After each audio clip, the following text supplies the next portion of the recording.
Hey guys, I'm here with another pseudo-philosophy video. This one isn't going to be about chaos, unfortunately, despite the fact that I think most of the people who are going to watch this are going to be watching it because of my last one. If we could get another good response, that'd be awesome. If not, then whatever, I'll make another chaos video pretty soon, I'm pretty sure anyway. This one is going to be about two different kinds of knowledge that I have been dealing with recently that I thought would be best put into words that I haven't seen discussed many places. I'm going to label it upper and lower knowledge because the traditional thing is to say objective or subjective knowledge, which obviously anybody who studied philosophy at any point is going to knee-jerk, like, ooh, here we go, dealing with essentially just conjecture. And I don't want to talk about that.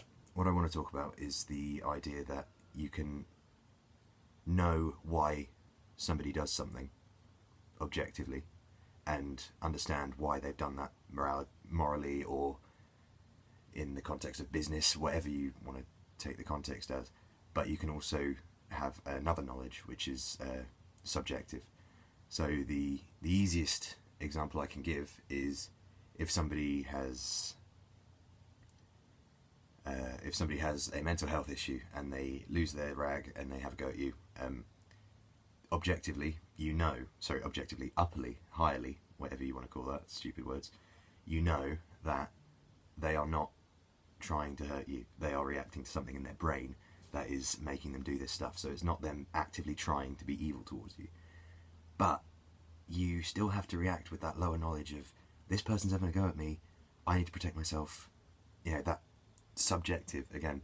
And I find the difference between those two knowledges really interesting.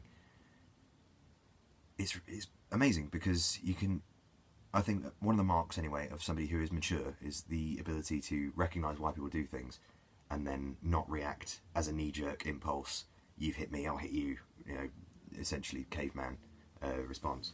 But you can look at somebody and go, I know you're having a go at me, but this is, well, not say to them obviously because that's going to make the situation much worse, but just being able to say in your head, I understand why this is happening, it's not their fault, there's no reason to be angry with them. It saves you so much aggro, in my opinion, which is something I've had to deal with recently because the natural thing for when somebody has something like cognitive dissonance is to immediately argue with you, and that's fine. You know, there's nothing wrong with that. I was in Brighton a little while ago. I was chatting to some people and I was just, you know, having the usual kind of, so what do you think about this, blah blah blah blah blah. Brighton, for anybody who doesn't know, notorious for extremely far left echo chamber politic discussions and philosophy discussions as well, really. The ideas of that kind of post-left morality being entirely subjective, you know. And there's something to be said for that. I don't blame them there at all. But it was really interesting because I was chatting to this bloke and he obviously wasn't, I mean, I wouldn't say he was far mature. He seemed like he'd only just left home. I didn't know him very well, so I couldn't have said how old he was. But it was really interesting because we started having a discussion, and then as soon as I mentioned something that he wasn't 100% on, I can't exactly remember what it was. I think we were talking about national service actually. He immediately went at me, and it was amazing because it was such a animalistic response from somebody who was very clearly an intellectual. I think that's something really interesting, that these people, I don't think they need to separate this higher and lower thought, but they seem to, in some cases, be unable to, which I suppose is an internalisation of the conversation that we're having. Because a lot of these people, well, I say a lot of these people, a lot of people in general, I'm guilty of it as anybody else would be, they internalise beliefs that it's necessary for human existence is to internalise something so that you can make sense of the world. It's like the Discordian thing of you need your lens so that you can understand the stars, blah blah blah blah blah. It's been discussed 100 times before that people need beliefs to function properly. But it's very interesting because as especially philosophy students and academics or intellectuals in general, you need to be able to separate it. Well, let me phrase this a different way. I believe it was Aristotle who said that the mark of a learned man is somebody who can understand somebody's point of view without accepting it as their own. I think I may have completely misquoted that, but I think that's a bloody brilliant quote because it perfectly exemplifies what I'm talking about right now. So many people, when arguing for or against an argument, are going to immediately latch onto something and they're going to go, this is true. This is objectively true for the conversation we're having. And I think that is the point of what I'm trying to say, is that in order for you to function, you must have these beliefs. Like, to say, oh, I mean, in an extreme example, a bear needs to eat. A bear will kill you to eat. That makes sense. Like, that you can't blame the bear, it's just what the bear does. But you are going to turn around and you're going to probably try not to be eaten unless you're one of these absolute eco-maniacs. But, yeah, and it's absolutely necessary. I find that so fascinating for life, because it's an absolute mark that we are above the animal, that animal instinct of, I must react to the world around me. It's just reacting to stimuli almost. And there's the difference between, that's the animal level where we have been, where we are just reacting, and then we've got up here where we can understand why things are happening. I think that's brilliant, because you can look at people. I was going to go for a political thing then, but that wouldn't help at all. Look at anybody in a bar fight ever is going to immediately, because they're, well, one would assume that if you're in a bar fight, you're probably drunk. Most of your brain's going to be not turned off, but poisoned. So you're going to be thinking, you're not thinking about, oh, why is this person starting a fight with me? Have I accidentally assaulted them? Can I fix this without anybody having to be an issue? Because that's something that's brilliant about people who don't drink, is they tend to be able to not only diffuse a bar fight, but then be able to apologise, reconcile, and then make friends with these people, because them being drunk, they're not going to react poorly to somebody being friendly, typically. And that's something really interesting, because if you watch people in bars, you can really tell how conscientious they are, how much they've had to drink, just entirely by their handling of social situations, typically conflictual ones, which is really interesting, in my opinion, because it really shows the difference between our ascension towards a higher intellect, but our also absolute reliance on reaction to stimuli and that lower self-defense almost. We must do what we need rather than what they need, which I think might have some implications for things like AI or hive mind. Well, hive mind obviously is a entirely different, well, they're both entirely different kettles of fish. But if you have something that has no self, so it has no, I don't want to be eaten, other than like, I don't want to completely cease to exist. If something has no value in the self, which is an interesting concept that we can't really think about in any real way, because we necessarily have a self.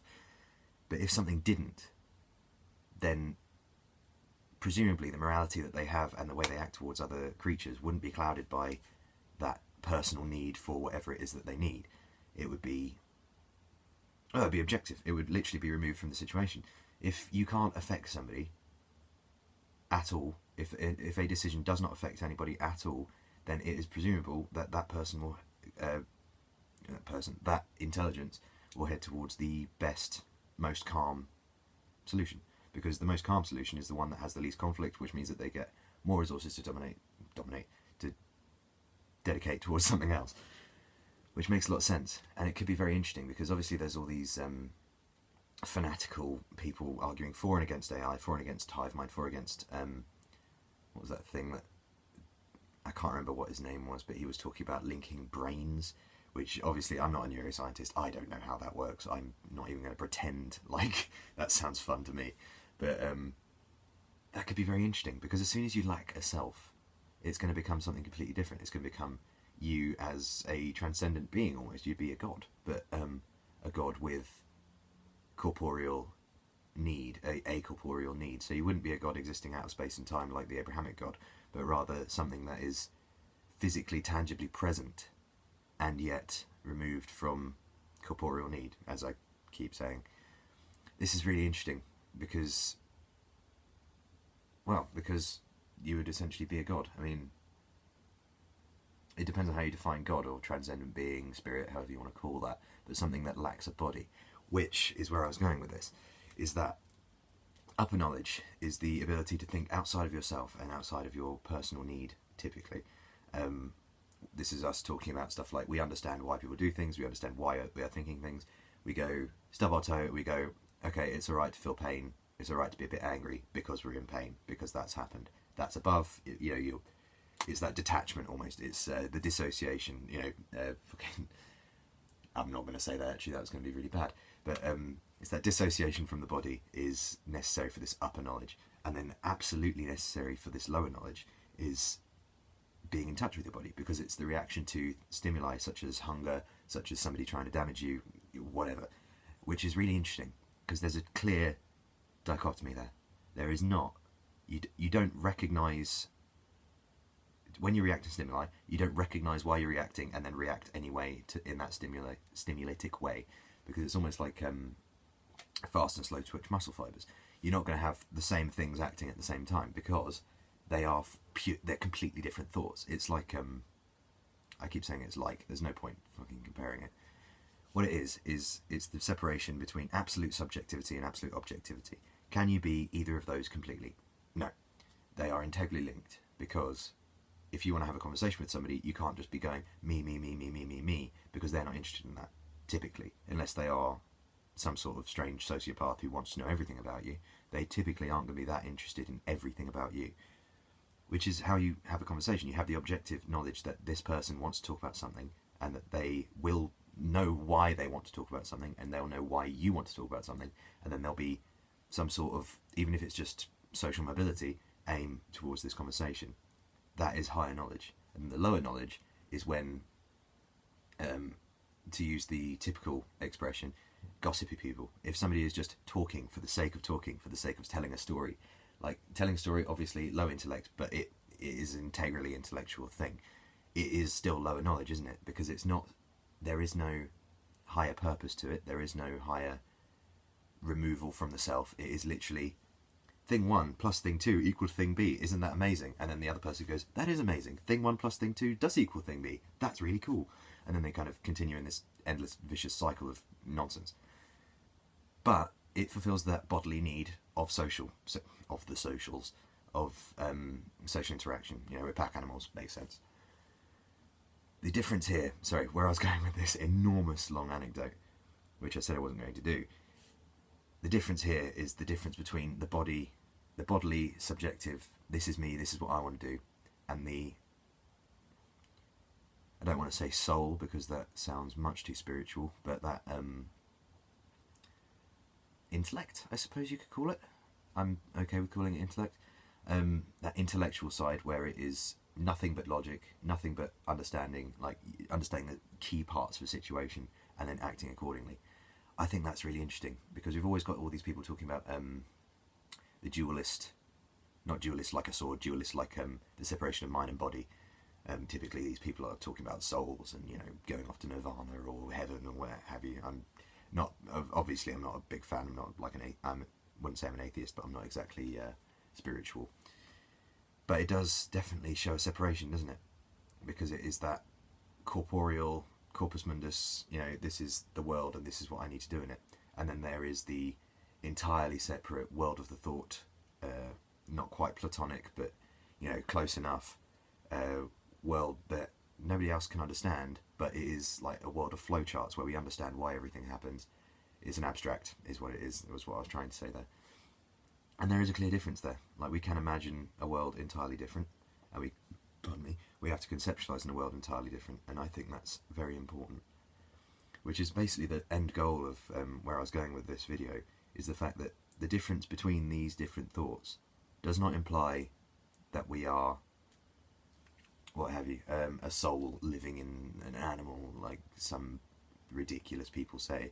We are that crucial combination of bricks and mortar. We are the logic that allows us to understand why things happen, make our tools, for example, when we were an early species, and right now understand why, I don't know, stock markets crash, you know, these, or a better example, why this person is insulting you. Because you complimented his girlfriend. Makes sense. And then you go from there, and it can end up as a lower knowledge, in which case the higher knowledge is broken down, which is really interesting because you always see that it will, well, people say escalate, but deteriorate. If you have an argument because of some initial piece of stimuli, if you can't ratify that initial piece of stimuli, then it just builds up and up and up and up and up, and it's going to end up with the easiest example of, you know, you put a cup of tea on the side without a coaster, your girlfriend doesn't like that, yells at you, you get angry because she yells at you, she gets angry because you've yelled at her, It just goes up and up and up and up and up, and you can't ratify all of that just by fixing the coaster at that point, which is why I think it's so integral for especially intellectual people, especially physically weaker people, to get a bit more practical, to exercise this logical higher knowledge, because I mean, it's integral. It's not integral anymore, unfortunately, because of the way that our society has gone. That's an entirely different question. But if you are in that situation where somebody feels like you are being aggressive towards them, or vice versa, then you can pick out that initial kernel, destroy that, and then that's sorted. I think that's also how things like philosophical thought go, Wittgensteinian especially, reducing it down to that first bit and then understanding it from there, which obviously is reductionist theory, but, you know, what have you. Yeah, I've said pretty much everything that I was expecting to say during this video, and rambled a little bit as well, but I'd really like to hear, if anybody still watches these, I'd really like to hear you guys' thoughts on your experiences with the upper and lower knowledge. I'm not going to give any anecdotes because most of mine are god-awful boring, but I am interested in hearing yours, and what your take on this is as well, because I'm sure there's some argument for this being a proof of monism, something to do with... I'm sure it's something to do with evolution that I don't understand properly. Yeah, thank you very much for watching. I shall see you soon. Hoping to upload more regularly and less of the gaming stuff, because that's not garnered much interest. So we will see. Thank you very much. See you later.